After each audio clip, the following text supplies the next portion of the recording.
Me desmayé por agotamiento, mi familia no vino, solo preguntaron por el dinero del auto. Me llamo Darío y tengo 27 años. Hace unos días, estuve hospitalizado por agotamiento físico y mental. Estaba acostado en una camilla, con tubos en los brazos y el cuerpo molido, esperando que alguien de mi familia se apareciera por esa puerta. Ni una visita, ni una llamada, ni siquiera un mensaje. Nada. El único que escribió fue mi hermano menor, pero no para preguntar cómo estaba. Solo quería saber si iba a transferirle el dinero para un carro. Así, con esa frialdad, esa indiferencia, ese descaro. Esa noche, mientras escuchaba el pitido constante de la máquina que monitoreaba mis signos vitales, tomé una decisión, cerré todas las cuentas conjuntas que tenía con ellos. Todas. Al tercer día, mi papá me llamó desesperado. Pero ya era tarde. Muy tarde. Todo esto había empezado 8 meses atrás. Vivía en un apartamento modesto en una zona barata pero segura de Santa Lucía, una ciudad industrial en el sur. Era pequeño, sí, pero tenía lo que necesitaba. Trabajaba como supervisor en una planta de autopartes, cumplía mis turnos de 8 horas, y con eso me alcanzaba para pagar las cuentas y guardar algo para el futuro. Nada lujoso. Solo estabilidad. No pedía mucho. No soñaba con grandes cosas. Solo quería paz. Pero para mi familia, eso nunca fue suficiente. Mis padres, Orlando y Teresa, tienen 58 y 56 años. Hace un par de años, dejaron de trabajar. Mi papá decía que su espalda estaba arruinada, aunque yo lo veía mover muebles y cargar garrafas sin problema. Mi mamá decía que sufría de crisis nerviosas, pero pasaba el día entero viendo novelas y enviando memes en WhatsApp. Un día simplemente decidieron que ya no iban a trabajar más. No lo discutimos. No me consultaron. Solo lo hicieron. Y asumieron que yo, como el hijo mayor, el que siempre resolvía todo, iba a mantenerlos. Ni siquiera fue una petición. Fue una imposición disfrazada de necesidad. Como si fuera lo natural, lo que me correspondía. Y luego estaba mi hermano, Diego, de 19 años. El eterno adolescente. Supuestamente estaba en su último año de bachillerato, aunque ya lo había repetido una vez. No por falta de capacidad, sino por pereza. Se la pasaba jugando videojuegos, hablando de criptomonedas sin saber nada, y soñando con tener un deportivo de lujo que no podía costear ni en 10 vidas. Cuando le hablaba de buscar un trabajo de medio tiempo, me respondía que la escuela lo tenía agotado. Mentira. Sus calificaciones eran un desastre. Pero según él, era yo quien debía sostenerlo, porque la familia se apoya. Al principio me negué. Les dije que no podía cargar con todo, que tenía mis propios planes. Pero mi mamá se echó a llorar. Mi papá me miró como si lo hubiera traicionado. Y Diego me llamó egoísta. Somos sangre, repetían una y otra vez. Y como siempre, terminé cediendo. Porque ese era yo, el que resuelve, el que aguanta, el que no dice que no. Así que empecé a cambiar mi vida entera para ellos. De trabajar solo en la planta pasé a tomar un segundo empleo como repartidor de mercancía en un almacén del centro. Mis días eran maratones sin fin. Salía de casa antes de que saliera el sol y regresaba pasada la medianoche. Dormía 4 horas, a veces menos, y luego volvía a empezar. Cada semana transfería dinero para la renta de mis padres, sus servicios, su comida, sus gustos. También le daba plata a Diego. Sabía que se la gastaba en estupideces, pero igual lo hacía. Por compromiso. Por culpa. Por esa sensación de que, si no lo hacía, algo malo pasaría. Fueron 8 meses de infierno. Me despertaba con el cuerpo adolorido, los párpados pesados, la cabeza punzante. Pero seguía. Porque creía que eso era lo correcto. Porque pensaba que algún día lo iban a valorar. Que iban a reconocer todo lo que hacía. Qué ingenuo fui. El colapso ocurrió un martes. Llevaba 14 horas seguidas trabajando. El calor en la fábrica era insoportable. Estaba ajustando una máquina cuando sentí que me temblaban las manos. Luego, el mareo. Todo empezó a girar. Escuché a alguien gritar mi nombre. Después, nada. Me desperté en el hospital. Los médicos dijeron que había sido un cuadro severo de agotamiento. Mi presión estaba por las nubes, tenía taquicardia, estaba deshidratado. Me conectaron a sueros, me hicieron pruebas. Me dijeron que tenía que parar. Que si seguía así, la próxima vez no lo contaba. Asentí con la cabeza. Pero no sabía cómo parar. No tenía idea de cómo soltar esa carga. Esa primera noche en la clínica fue extraña. Estaba solo, recostado, viendo las luces del techo, esperando que alguien llamara. Que mi mamá dijera algo. Que mi papá apareciera. Que Diego, al menos, escribiera. Sabían que estaba hospitalizado. La planta había llamado a casa. Aún así, el silencio fue absoluto. Pensé que al día siguiente las cosas cambiarían. Que vendrían con alguna excusa, que no sabían cómo llegar, que no tenían plata para el bus, que pensaron que no era grave. Pero el segundo día fue igual. Nada. Nadie. Fue entonces cuando vi el mensaje de Diego en el celular. Por un segundo sentí alivio. Finalmente, pensé, alguien se preocupa. Pero cuando abrí el mensaje, sentí que se me helaba la sangre. ¿Vas a transferirme lo del carro? El man dice que si no pago esta semana se lo da a otro. Son solo 500, Darío. No me dejes mal. Eso fue todo. Ni un ¿cómo estás? Ni un me dijeron que te hospitalizaron, ni un mísero ánimo. Solo quería su plata. Quería su auto. El mismo que quería desde hace meses. El que no podía costear pero que igual trató de reservar. Con plata que no tenía. Y ahora me pedía a mí, acostado en una cama con cables en el cuerpo, que le ayudara a pagar. Me quedé mirando la pantalla, inmóvil. Sentí rabia, tristeza, decepción, todo al mismo tiempo. Pensé en los últimos 8 meses. En el sacrificio. En las madrugadas. En las comidas que me salté. En las veces que mi cuerpo me suplicaba que parara. Y ahí estaba la respuesta de mi familia, un mensaje pidiéndome plata. No fue una decisión impulsiva. No fue venganza. Fue claridad. Por primera vez, vi la realidad sin filtro. Ellos no me amaban. No me respetaban. Solo veían en mí un cajero automático con patas. Tomé el celular. Entré a las aplicaciones de los bancos. Teníamos 3 cuentas conjuntas, una para los gastos de mis padres, otra para emergencias, otra para Diego. Las cerré todas. Transferí lo que quedaba a mi cuenta personal. No era mucho, pero era mío. Ganado con mi sudor, mi tiempo, mi salud. Cuando terminé, apagué el celular y cerré los ojos. No sentí culpa. No sentí miedo. Sentí paz. Por primera vez en meses, respiré.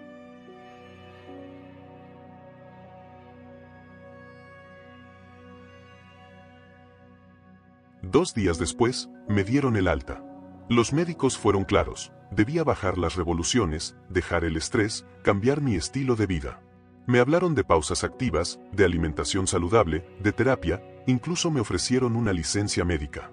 Yo solo asentía con la cabeza, pero por dentro, lo único que pensaba era que no iba a volver a casa de mis padres. No iba a responder sus mensajes. No iba a seguir siendo su proveedor, su bastón, su excusa para no hacer nada. Ya no más. Pero no todo es tan sencillo como suena. Apenas 3 días después de cerrar las cuentas, mi teléfono comenzó a sonar. Era mi papá. Ignoré las primeras 2 llamadas. Pero a la tercera, respondí. Tal vez por curiosidad. Tal vez por debilidad. No lo sé. ¿Qué hiciste, Darío? Fue lo primero que dijo, con la voz alterada. Las cuentas están vacías. No tenemos nada. ¿Cómo se te ocurre hacernos esto? Me quedé en silencio, dejando que soltara su discurso. Que me llamara desconsiderado, cruel, que decía que lo dejé a la deriva con una salud frágil. Dijo que los médicos le habían dado malas noticias, que su corazón estaba comprometido, que si no hacía unos exámenes, podía morir. Por un instante, dudé. ¿Y si era cierto? ¿Y si lo estaba dejando solo en medio de una verdadera crisis médica? Pero entonces recordé. Recordé que cuando estuve tirado en una cama de hospital, nadie fue a verme. Nadie llamó. Nadie se apareció. Solo mensajes vacíos. Solo exigencias. Colgué. No lo insulté. No discutí. Solo colgué. No sabía si había hecho lo correcto, pero había algo distinto en mi interior. Una pequeña llama, tenue pero firme. Por primera vez en años, sentía que estaba defendiendo algo que me pertenecía. Mi dignidad. Los días siguientes fueron un torbellino. Me encerré en mi apartamento y traté de poner mi vida en orden. Me levantaba tarde. Caminaba sin rumbo por la ciudad. Me hacía un café con calma. Miraba por la ventana. Algo tan simple como eso me parecía un lujo. Empecé a buscar trabajos de medio tiempo. Nada exigente. Nada que me hiciera volver al mismo espiral. También pedí una cita con un médico general que me habían recomendado. Me recetó unas pastillas para la ansiedad y me recomendó empezar terapia. No las tomé. No todavía. Quería ver si podía con esto por mi cuenta. Quería recuperar el control, aunque fuera paso a paso.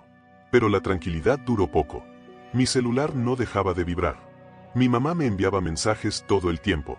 Largos, dramáticos, llenos de súplicas. Decía que sin mí no podían sobrevivir, que estaba matando a la familia, que no tenía corazón. Mi papá dejó algunos audios. Ya no eran gritos. Ahora hablaba con tono sereno, casi amable. Me pedía una charla. Decía que lo pensara bien, que hablar era mejor que pelear. No respondía a ninguno. Ya no podía. Ya no quería. Lo que más me descolocaba era el silencio de Diego. No me había escrito desde el mensaje del auto. Normalmente, aunque fuera para insultarme o para quejarse, siempre aparecía. Pero ahora, nada. Me decía a mí mismo que estaba molesto, que se sentía traicionado, que probablemente estaba buscando otra forma de conseguir el auto. Pero algo me inquietaba. El tercer día, tocaron la puerta. Miré por la mirilla. Era mi mamá. Tenía el rostro demacrado, los ojos hinchados, y sostenía una bolsa de supermercado como si fuera una ofrenda de paz. Darío, no puedo más, me dijo apenas abrí. Tu papá está mal. Le hicieron unos exámenes preliminares y dicen que puede ser del corazón. No tenemos cómo pagar más pruebas. Menos una cirugía. Por favor, ayúdanos. Me quedé en silencio. Ella evitaba mirarme a los ojos. Sus manos temblaban. Había algo distinto en su voz. Vulnerabilidad, tal vez. Pero también esa vieja manipulación pasiva que tantas veces había usado conmigo. No puedo, mamá, respondí con suavidad. No ahora. No después de todo esto. Tengo que cuidarme yo. Ella apretó la bolsa contra su pecho. ¿Y nosotros qué? ¿Nos vas a dejar morir? Eres nuestro hijo, Darío. No puedes hacer esto. No es lo que hace una familia. No respondí. Cerré la puerta con cuidado. No de golpe. No con rabia. Solo cerré. Pero sus palabras me persiguieron el resto del día. Me quedé mirando el techo por horas, con el pensamiento atrapado en bucle. ¿Y si era verdad? ¿Y si mi papá estaba realmente enfermo? ¿Y si estaba siendo egoísta? Me odiaba por dudar. Pero no podía evitarlo. Al día siguiente, un mensaje me sorprendió. Era de Tomás, un vecino que vive cerca de la casa de mis padres. Me escribió algo corto pero alarmante. Vi a Diego hablando con unos tipos raros afuera de su casa. Tatuajes, camioneta negra. Mala pinta. Algo no está bien. Me sudaron las manos. Diego siempre fue imprudente, pero esto sonaba grave. Decidí ir a la casa de mis padres. No para ceder, sino para entender qué estaba pasando. Toqué el timbre. Mi mamá tardó en abrir. Cuando lo hizo, parecía una sombra de sí misma. Tenía ojeras profundas y la piel opaca. ¿Dónde está Diego? Pregunté apenas crucé la puerta. Ella bajó la mirada. Mi papá, que estaba sentado en el sofá con una cerveza en la mano, fue quien respondió. No ha vuelto desde ayer. Dijo que tenía que cerrar un trato. Algo sobre el carro. Pero no contesta el celular. ¿Un trato? ¿Con quién? Pregunté. No lo sabemos, dijo mi mamá. Últimamente andaba raro. Salía mucho. Hablaba con gente que no conocíamos. Mencionó algo sobre un préstamo. Me quedé helado. ¿Un préstamo? ¿Qué tipo de préstamo? No supieron decirme más. O no quisieron. Me fui de la casa frustrado, con una sensación en el pecho que no me dejaba respirar bien. Fui al centro comercial donde solía estar Diego. Al parque donde se reunía con sus amigos. Al taller de autos donde había visto el carro de sus sueños. Nada.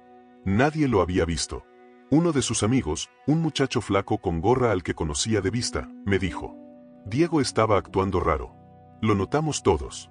Como si tuviera miedo. Como si se escondiera de alguien. Hablaba de una deuda. Pero no soltó prenda. Volví al apartamento esa noche con un nudo en el estómago. Intenté llamarlo. Su celular seguía apagado. Le mandé un mensaje. Diego, contesta, ¿dónde estás? Esto no es un juego. No esperaba respuesta. Pero lo intenté igual. Me acosté tarde. Cerré los ojos. Pero no pude dormir. El insomnio no era por preocupación solamente. Era también por impotencia. Por la sensación de que todo esto era una consecuencia de decir basta. De haber soltado el rol de salvador. Y aún así, una parte de mí sabía que tenía que hacerlo. Que ya no había marcha atrás. Al día siguiente, el teléfono empezó a sonar de nuevo. 3 llamadas perdidas de mi mamá. No contesté. No quería más súplicas, ni reclamos, ni chantajes emocionales. No tenía fuerzas. Luego llegó un mensaje. Darío, por favor, contesta. Es importante. Lo ignoré. Me quedé en la cama, viendo el techo. No tenía ganas de moverme. No tenía energía para otro drama. Pero media hora después, volvió a sonar el celular. Esta vez, era mi papá. Su nombre en la pantalla me generó una sensación extraña. Presioné aceptar, en silencio. Darío, dijo, con la voz quebrada. No era el tono autoritario de siempre. No era súplica. Era otra cosa. Dolor verdadero, tal vez. Miedo. Es Diego. Lo encontraron. Me senté de golpe. ¿Qué? ¿Dónde? En un callejón. Cerca de la autopista. Está muerto, Darío. Está muerto. No recuerdo si dije algo. No recuerdo si respiré. Solo recuerdo el peso en el pecho. Como si el aire hubiera desaparecido del mundo. Diego, mi hermano. Con todos sus defectos, sus tonterías, sus reclamos, era mi hermano. Tenía 19 años. Toda una vida por delante. Y ahora estaba muerto. Tirado en un callejón. Colgué. No pude sostener la llamada. No supe cómo hacerlo. Me quedé sentado, mirando la nada. Sin moverme. Sin llorar. Sin hablar. Era como si mi mente se hubiera apagado. Como si hubiera entrado en una niebla densa donde nada tenía forma. Luego llegaron los pensamientos. La culpa. El recuerdo de que le negué el dinero. De que no lo ayudé con el auto. De que cerré las cuentas. Una parte de mí decía que él tomó sus decisiones. Que no podía culparme. Pero otra no paraba de repetir, ¿y si le hubieras dado los 500? Esa noche, no dormí. La habitación se sentía más fría, más vacía, más cruel. Me dolía el cuerpo como si hubiera recibido una paliza. A la mañana siguiente, fui a la estación de policía. Necesitaba saber qué había pasado. No podía quedarme con lo que mi padre había dicho por teléfono. Me atendió un oficial de apellido Rodríguez. Un tipo serio, de voz grave y mirada cansada. Me llevó a una sala pequeña, sin ventanas, con un ventilador que zumbaba sin descanso. Su hermano fue encontrado sin vida en un callejón, me dijo. Presentaba signos de agresión. No fue un robo. Tenía su billetera. Tampoco fue un accidente. Me mostró una foto. Un celular desechable había sido hallado a pocos metros del cuerpo. En los mensajes, hablaban de un pago atrasado. De un trato que debía cerrarse. De consecuencias. ¿Sabes si Diego tenía deudas? Preguntó Rodríguez. Asentí, sin mirarlo. Quería un carro. Me pidió dinero. No se lo di. Dijo que iba a buscar otra forma. Creo que pidió un préstamo. El oficial tomó nota.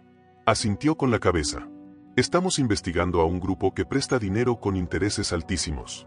No es gente con la que uno quiera deberle. Son peligrosos.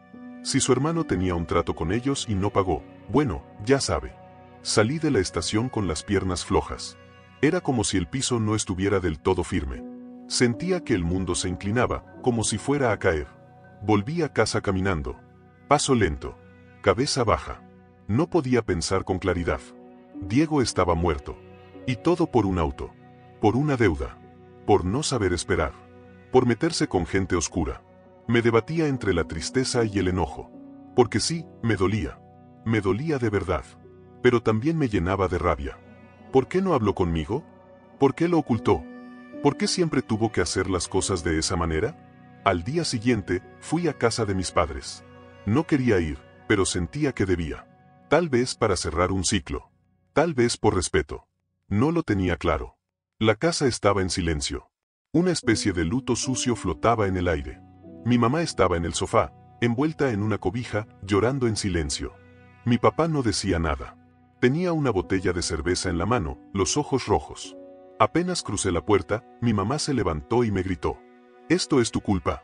Si le hubieras dado el dinero, si no nos hubieras abandonado, Diego estaría vivo. No respondí de inmediato. Sentí el golpe de sus palabras, como una bofetada. Mamá, él tomó un préstamo con gente peligrosa. No fue mi culpa. Claro que sí fue tu culpa. Intervino mi papá, levantándose. Cerraste las cuentas, nos dejaste sin un peso. Lo obligaste a buscar plata como fuera. Sentí que se me subía la sangre a la cabeza. Estuve en un hospital, papá. Casi muero. Y ninguno de ustedes apareció. Diego me escribió desde mi cama para pedirme plata, ni siquiera para preguntar si estaba bien. Mi mamá volvió a llorar. No supe si de dolor, de rabia o por costumbre. La conocía demasiado bien. Su llanto siempre venía cargado de mensajes ocultos.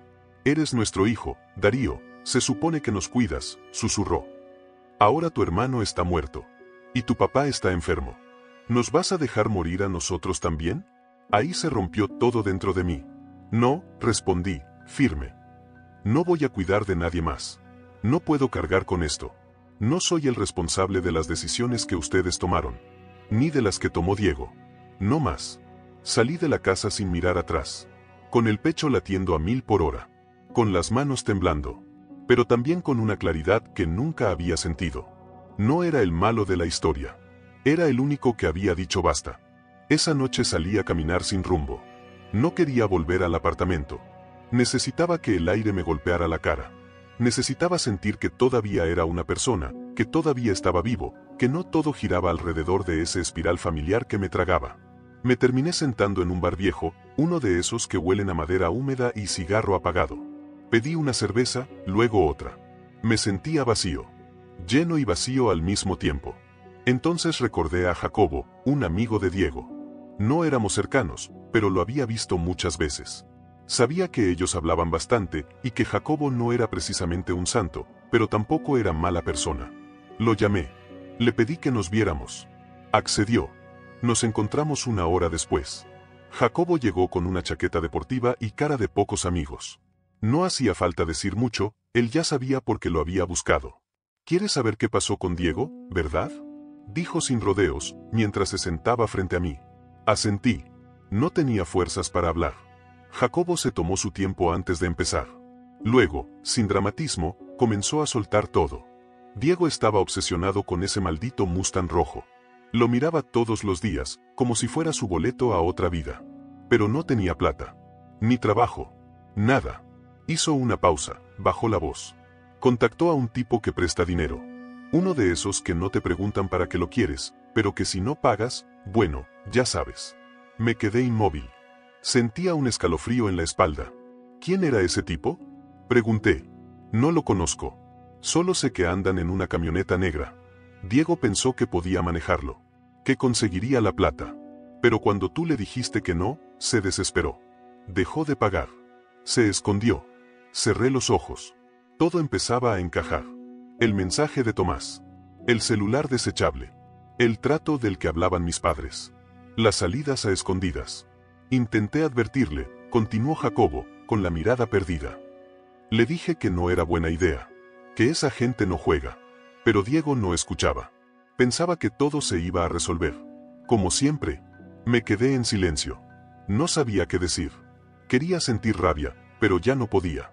Quería llorar, pero las lágrimas no salían.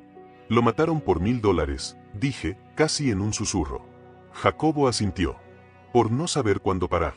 Por no entender que no se puede vivir pidiéndole a otros. Nos quedamos un rato más, sin hablar. Luego le agradecí y me fui. La ciudad estaba en calma, pero dentro de mí todo era un torbellino. Los días siguientes fueron borrosos. Fui al funeral de Diego, pero no me quedé mucho. Mis padres me miraban como si fuera un traidor. No dijeron una palabra. Solo estaban ahí, en silencio, con los rostros descompuestos y llenos de reproche. Algunos familiares cuchicheaban. Decían que yo había abandonado a mi hermano. Que lo dejé a su suerte. No me importó. Ya no. Yo sabía lo que había hecho. Y lo que no había hecho. ¿Y por qué? Una semana después, la policía me llamó. Habían detenido a uno de los tipos relacionados con el caso. Tenía antecedentes. Había confesado que fue un ajuste de cuentas. Diego debía $1000. Había prometido pagar, pero nunca lo hizo. Lo buscaron. No lo encontraron. Lo atraparon en el callejón. Era oficial. No había nada que yo hubiera podido hacer. Saberlo me dio algo de paz, pero no alivio. Porque el dolor seguía ahí. El vacío, también. Decidí que era momento de cambiar. De soltar todo de una vez. Encontré un nuevo trabajo. Medio tiempo, en una tienda de repuestos. Nada glamoroso. Pero era tranquilo. Me dejaba tiempo para respirar, para pensar, para vivir sin sentirme esclavo de un horario imposible. También empecé terapia. Algo que nunca pensé que haría. Pero lo hice. La terapeuta se llamaba Sara. Tenía una voz suave, una paciencia infinita. Me escuchaba. No me juzgaba.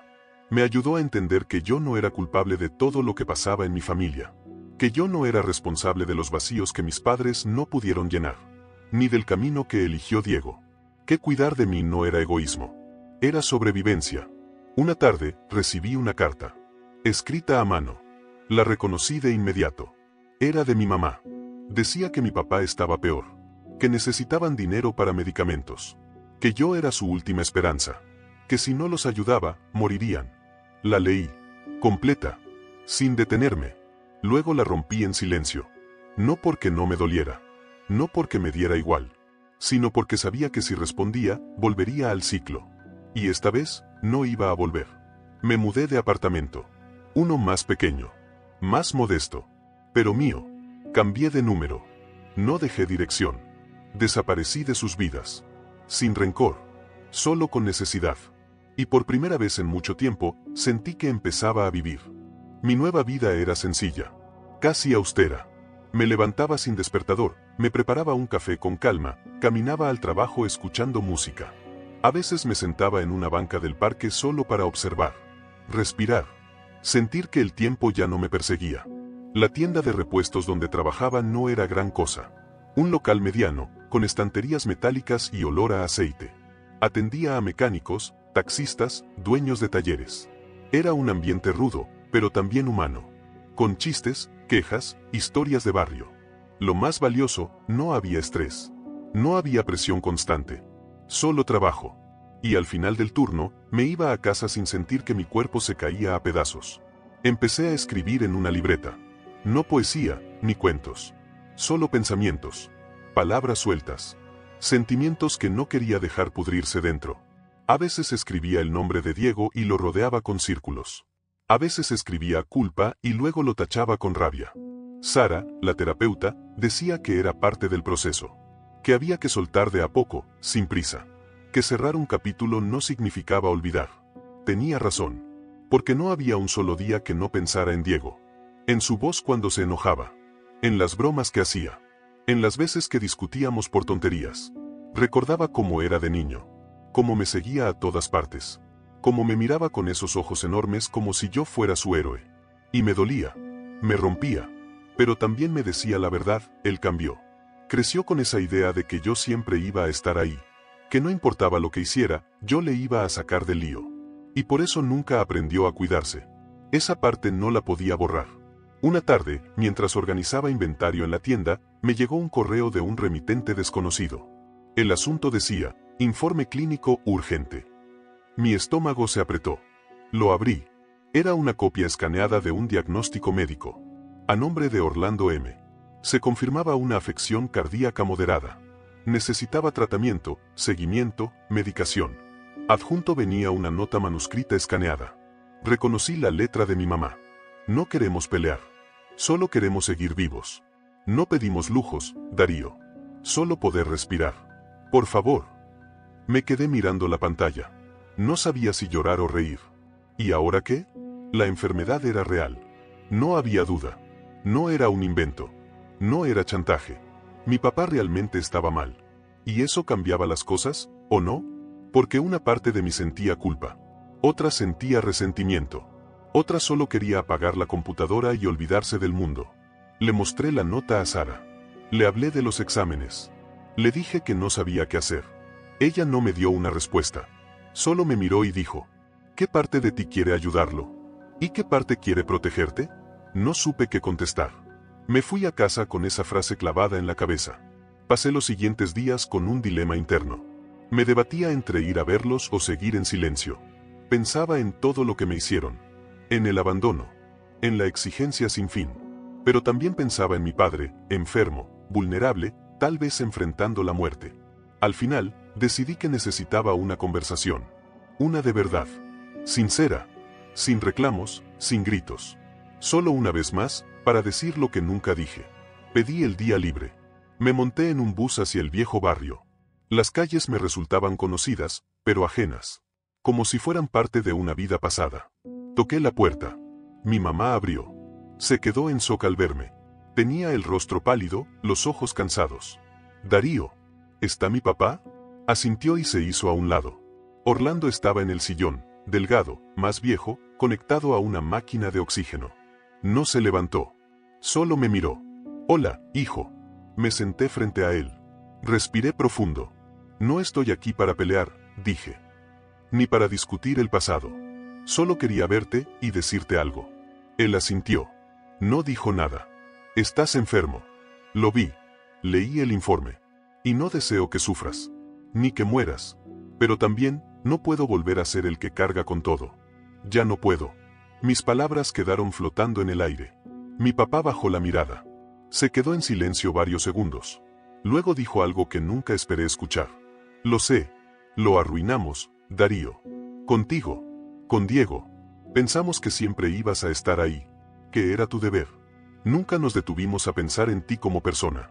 Solo como solución. Mi mamá, que había estado detrás de la puerta, entró con los ojos llenos de lágrimas. Se sentó al lado de él. Queríamos pedirte perdón. No por lo que pasó con Diego. Eso fue su decisión. Pero por haberte convertido en el padre de todos cuando solo eras un niño más. No supe qué decir. Las lágrimas me salieron solas. No por tristeza. Ni por reconciliación. Sino porque por fin, después de tantos años, alguien en mi familia me estaba viendo de verdad. Ese día no hubo gritos. No hubo reproches. Solo un silencio espeso y un reconocimiento tácito del daño que se había acumulado entre nosotros durante años.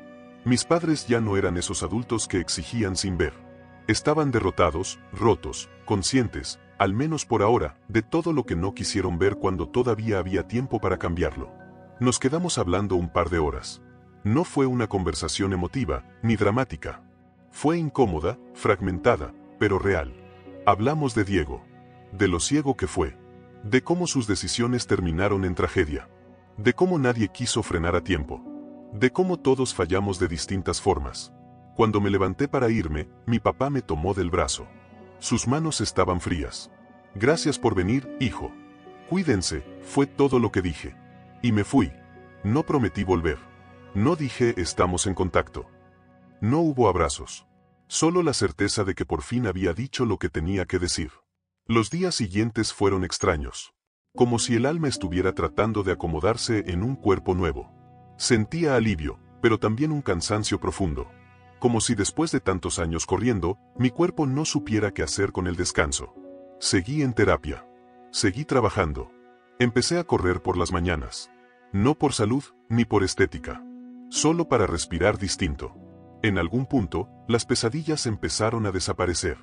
Los mensajes de culpa, también. A veces, en medio de la noche, me despertaba y pensaba en Diego. En todo lo que pudo ser. En lo que no fue. En las veces que creí que si solo le daba más, tal vez, esta vez sí cambiaría. Pero no cambió. A veces me preguntaba si las cosas habrían sido distintas si yo no hubiera cerrado esas cuentas. Si le hubiera dado esos $500. Pero luego, la respuesta llegaba sola. Tal vez no habría muerto esa semana. Pero el camino en el que estaba, era el mismo. Iba directo al abismo. Y yo no podía seguir saltando tras él cada vez que se caía. Esa fue la lección más dura de todas, que amar no significa salvar.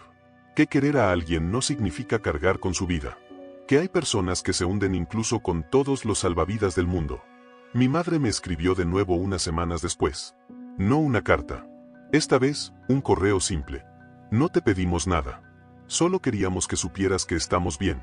Tu papá empezó el tratamiento. Vendimos algunas cosas. Estamos ajustándonos. Espero que tú también estés encontrando tu paz. Lo leí. Lo agradecí. Pero no respondí. No por orgullo. Sino porque ya no había nada más que decir. Decidí mantener mi distancia. Seguir construyendo desde donde estaba. No como castigo. Sino como una forma de cuidarme. El duelo por Diego fue largo. Lo sigue siendo. Algunos días me despierto con la sensación de que va a entrar a mi cuarto gritando por alguna estupidez. Que me va a pedir plata. Que me va a decir que quiere comprarse otra cosa imposible. Y entonces recuerdo que ya no está. Que se fue como vivió, sin frenos, sin medir consecuencias. Y sí, me duele. Pero también aprendí a perdonarlo. Porque no supo hacerlo mejor. Y porque yo tampoco lo supe. Hoy, con el tiempo, miro hacia atrás y veo a ese Darío agotado, con los ojos quemados del sueño acumulado, trabajando como si su vida no tuviera más propósito que pagar las cuentas de otros. Y siento compasión. Y orgullo. Porque ese Darío dijo basta. Cerró cuentas. Soltó culpas. Se salvó a sí mismo. Y aunque todo lo que vino después fue doloroso, necesario, fue también el comienzo de algo nuevo. No sé qué pasará con mis padres. No sé si volveré a verlos. No sé si un día los perdonaré del todo. Pero sí sé que no los odio. Solo entendí que no podían dar lo que no tenían. Que repitieron patrones. Que no supieron otra forma de pedir ayuda que exigiendo hasta que ya no quedara nada. Y yo, por fin, decidí dejar de vaciarme por otros. Hoy vivo en un apartamento pequeño, cerca de una estación de tren. Las noches son tranquilas. Los días lentos. Hay veces que me quedo en silencio por horas, sin necesidad de hacer nada. Y me siento vivo. No tengo todo resuelto. Ni pretendo tenerlo. Pero me tengo a mí. Y eso, después de todo lo vivido, ya es muchísimo. No olvides dejar tu opinión en los comentarios, dejar tu like y compartir este video.